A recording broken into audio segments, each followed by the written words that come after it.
नमस्कार, हर हर महादेव, जय हिंद। भगवान शिव के 12 ज्योतिर्लिंगों की कहानी की शुरू की गई श्रृंखला के 11वीं कड़ी में आज हम पहुंच चुके हैं श्री रामेश्वरम ज्योतिर्लिंग जी के दरबार में। रामेश्वरम ज्योतिर्लिंग रामेश्वरम धाम में उपस्थापित है, इसलिए इसे रामेश्वरम ज्योतिर्लिंग भी कहा जाता है।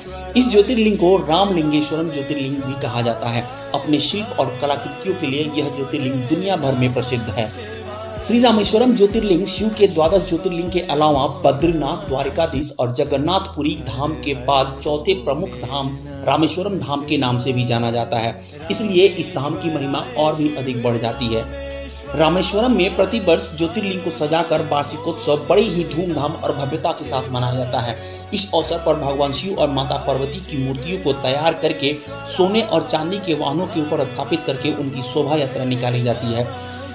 इस वार्षिकोत्सव के अवसर पर उत्तराखंड के गंगोत्री से गंगा जल लाकर ज्योतिर्लिंग का स्नान कराया जाता है, जिसका बहुत ही विशेष महत्व होता है। रामेश्वरम ज्योतिर्लिंग जिस धाम में स्थापित है उसे रामेश्वरम 4 धाम के अलावा रामनाथ स्वामी मंदिर भी कहा जाता है। रामेश्वरम धाम हिंद महासागर और बंगाल की खाड़ी से घिरा हुआ है।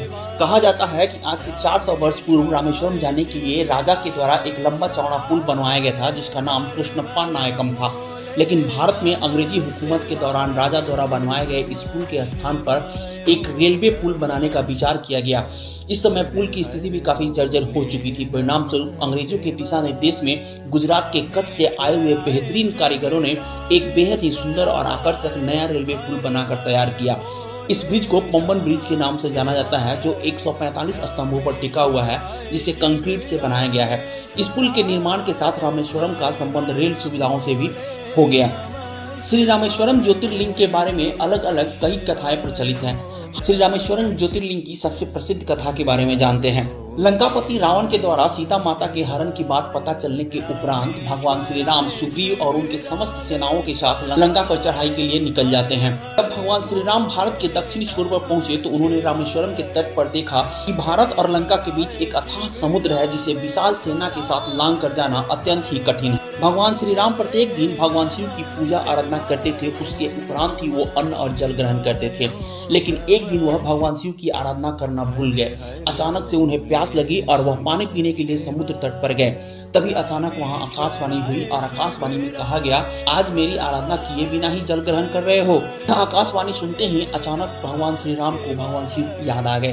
कहा जाता है कि भगवान श्री राम ने ऐसा सुनते ही वहीं पर बालू से भगवान शिव के शिवलिंग की स्थापना की और उनकी आराधना की। भगवान श्री राम द्वारा पार्थिव शिवलिंग की स्थापना रामेश्वरम के इसी तट पर की गई थी। इसी कारण से इस ज्योतिर्लिंग को रामेश्वरम ज्योतिर्लिंग कहा जाने लगा। भगवान शिव राम जी की आराधना और तपस्या में उनकी निष्ठा को देखकर प्रसन्न हुए और प्रकट होकर राम से वर मांगने को कहा। प्रभु श्री राम ने भगवान शिव से कहा कि वह भविष्य में जो युद्ध लड़ने जा रहे हैं उसमें उनकी जीत सुनिश्चित हो तथा लोक कल्याण के लिए भगवान आज से ही इस तट पर विराजमान हो जाए। भगवान शिव ने भगवान श्री राम के अनुरोध को स्वीकार किया और वहां पर अपने आप को ज्योतिर्लिंग के रूप में स्थापित कर लिया। इस प्रकार भगवान शिव से आशीर्वाद प्राप्त करके भगवान श्री राम ने लंका पर चढ़ाई की और विजय भी प्राप्त किया। शास्त्रों और पुराणों में इस ज्योतिर्लिंग की बहुत ही महत्ता का वर्णन किया गया है। साथ ही कहा गया है कि इस ज्योतिर्लिंग के दर्शन, पूजन एवं अर्चन से सभी प्रकार की मनोकामनाएं पूर्ण होती है और मनुष्य सभी प्रकार के मोक्ष प्राप्त करते हुए शिव धाम को प्राप्त हो जाता है। यह रही कहानी श्री रामेश्वरम ज्योतिर्लिंग की। कैसी लगी आपको आज की वीडियो? अगर अच्छी लगी हो तो कृपया लाइक और शेयर कीजिएगा। साथ ही साथ चैनल पर पहली बार आए हैं तो कृपया नोटिफिकेशन की घंटी को बजा दीजिएगा, ताकि जब भी हम कोई नई जानकारी वाली वीडियो डालें तो उसकी सूचना आप तक पहुंच जाए। मिलते हैं अगले वीडियो में अगली जानकारी के साथ। तब तक खुश रहिए, स्वस्थ रहिए, मुस्कुराते रहिए, हर हर महादेव कहते रहिए। हर हर महादेव, जय हिंद।